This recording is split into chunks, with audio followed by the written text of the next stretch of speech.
Sasa sakramenti ya Ekaristi Takatifu ndio tunasema kwamba kanisa muundo wake ulivyo ni mwili wa Kristo. Kanisa muundo wake wote ulivyo ni mwili wa nini? Ni wa Kristo. Manake kila mmoja katika kanisa ni sehemu msingi kabisa ya huo mwili. Na mwili huo ambao sisi tunashiriki kwa kuupokea na sisi wenyewe kufanyika kuwa kiungo cha mwili huu mtakatifu, ndipo hapo tunaposema kuna fumbo katika mwili wa nani jamani? Wa Kristo. Mimi sio tu kwamba ninaenda ninapokea na kusema kwamba ninakula mwili, bali mimi mwenyewe pia kwa kupokea ninafanyika kuwa kiungo kikamilifu na kuwa sehemu kamili ya ule mwili. Kwa hiyo sisi tunakuwa ni viungo vya nani? Vya Kristo. Kwa wakati huo ni kama vile unampokea Yesu, hapo wakati huo unajila wewe mwenyewe. Kwa hiyo mada yetu leo ambayo imetufikisha hapa, sisi tunataka tuangalie sakramenti ya Ekaristi Takatifu, mwili na damu, roho na umungu wa Bwana wetu Yesu Kristo. Maneno haya huku mbele tutaweza kwenda kuyafafanua vizuri. Wengi wamekuwa wanajua Ekaristi Takatifu kwa kuishia hapo mwili na nini? Na damu. Kipande hiki cha pili, roho na umungu wa Bwana wetu Yesu Kristo, watu wanaweka pembeni. Hapo ndio linapokujaga tatizo sasa. Watu kuweka pembeni habari ya roho na nini? Na umungu. Kwenye Ekaristi Takatifu sio tu tunapokea mwili na damu ya Bwana wetu Yesu Kristo, bali tunashiriki pia kwa kupokea roho na umungu wake. Na ndio hapo sasa Ekaristi Takatifu, kwa nini tuabudu na kwa nini tuipe heshima ya hali ya juu kabisa? Kwa sababu katika Ekaristi Takatifu sio tu mwili na damu, bali pia roho na nini? Na umungu.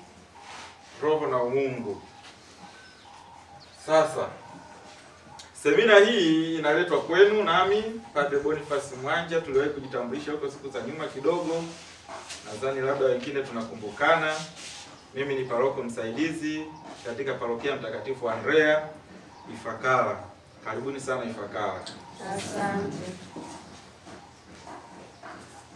Kwanza tujaribu kuangalia sasa maana halisi ya Ekaristi Takatifu, tukianza na maana ile ambayo sisi tumekuwa tumeizoea.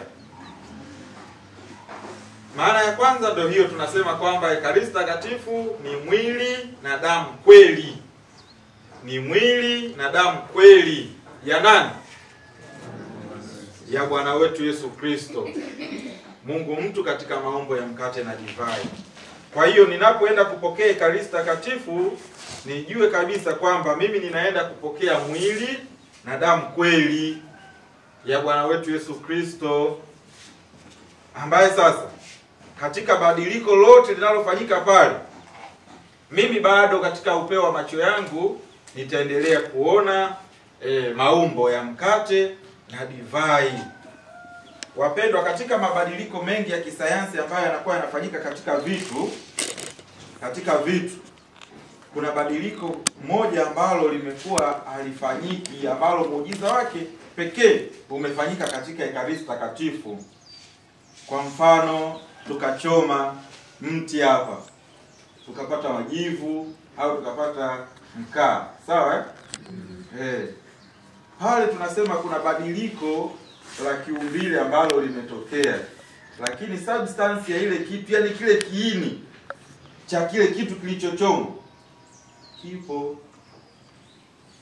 Napatana hapo kipo. Yani fikiria tu mabadiliko mengi. Kwa mfano, ukachukua maji ukayapeleka yakaganda. Baada ya kuganda, ule umaji wenyewe kwamba uliondoka, kile kiini chenyewe kinachotengeneza maji kiliondoka? Hakijabadilika, kipo, lakini tu kimebadilika katika umbo lingine. Kwa kiini kile kipo. Maji yale yanaweza tena ikatokea badiliko hapa, ikawa gesi, ikawa mvuke, lakini kile kiini bado kipo, na ndio maana ule mvuke ule unaweza ukakaa ukajikusanya kwa wingi, baadaye tena tunaona yanashuka yanakuwa tena nini? Maji. Kuna mabadiliko mengine wanaita kemikali ambayo yanakuwa yanafanyika, lakini hayaondoi kile kiini chenyewe. Kiini kile kinabaki kuwepo. Sasa katika mageuzo ambayo yanafanyika na padre altareni, kuna badiliko pale ambalo linalotokea. Tunahama sasa, tunaingia katika upeo wa kiroho, na badiliko hili linaenda kubadilisha kile kiini, japo hali ile ya nje ya muonekano inabaki ile. Mabadiliko mengine huko ambayo ya kisayansi yanayotokea ni kwamba mabadiliko ya nje yote yanafanya nini? Yanabadilika, lakini kiini akifanya nini? Akibadiliki. Sasa sisi tunapoingia kwenye habari ya Ekaristi Takatifu, maadhimisho ya Ekaristi Takatifu, kiini ndicho kinachofanya nini? Kinachobadilika, alafu maumbile yale ya nje yanabaki kama yalivyo. Hapo sasa inahitaji imani. Tumsifu Yesu Kristo. Hapo inahitaji nini? Imani. Yesu anapochukua mkate na kuambia kwamba jamani, huu ndio mwili wangu. Alafu ukitazama kwa nje unaona ni nini? Ni umbo la mkate. Hapo inahitaji imani. Inahitaji imani ili ipenye kuweza kutambua sasa kiini chenyewe cha hiki ambacho Bwana wetu Yesu Kristo anakieleza, kwamba sasa pale imebadilika na yeye mwenyewe mzima ndio kamili katika umbo hilo la mkate na nini? Na divai. Maana hii nyingine inatuambia hivi kwamba ni sakramenti ya wokovu ambamo Bwana wetu Yesu Kristo katika maumbo ya mkate na divai anamtolea Mungu Baba mwili na nini?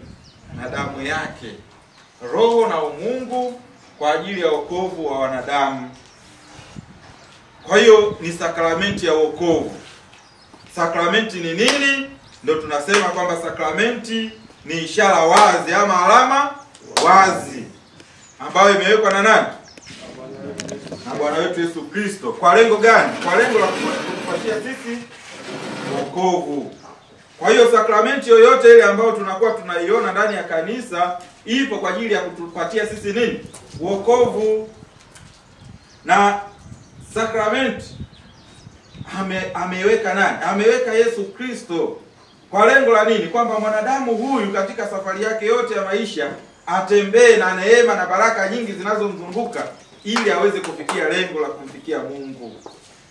Kwa hiyo hatupokei sakramenti kama fasheni kwa lengo labda la kushiba.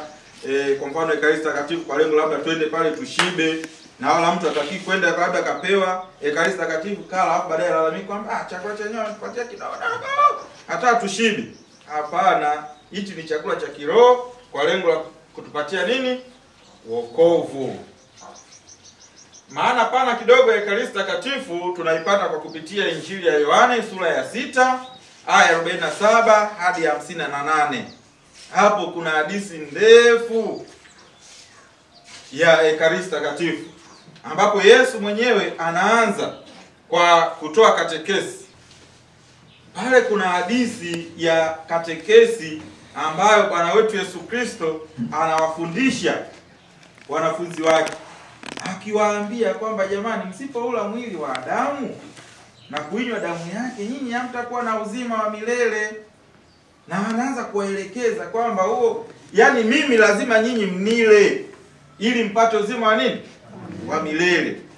Kwenye hiyo hapo utakapopata muda kusoma Injili ya Yohane sura ya 6 aya 47 hadi 58, watu wakaanza kubishana kwamba inawezekanaje tena huyu tena atupatie sisi mwili wake ili fanye nini? Ili tuule. Huyu atakuwa mtu wa imani gani? Wengine tunaambiwa baadhi ya wanafunzi wakarudi nyuma, wengine wakaondoka. Wale Wayahudi wengine ambao walikuwa wamekuja tu kumsikiliza, wengine wakachukua njia nyingine na kuondoka wakamwacha. Ukiendelea Injili hiyo hiyo ya Yohane sura ya 6 aya ya 68, Yesu anawauliza wanafunzi wake wale wachache waliobaki sasa, je, na nyinyi mwataka kuondoka? Na nyinyi mwataka kuondoka?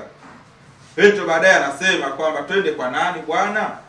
Kwako kuna maneno ya uzima wa milele. Sisi tumejua tena tumesadiki. Mtume Petro anatoa maneno hayo mazito. Baadaye basi wale walioamini wakaondoka pamoja na Yesu. Kwa hiyo toka zama zile za Yesu kulishaanza kuibuka mabishano ama mitazamo tofauti kuhusu Ekaristi Takatifu, ambapo Yesu anapoanza kujifunua kwa watu kama Ekaristi, kwamba mimi ni lazima ninyi mnipokee, mnile na mninywe, ili mwisho wa siku muweze kupata uzima wa milele.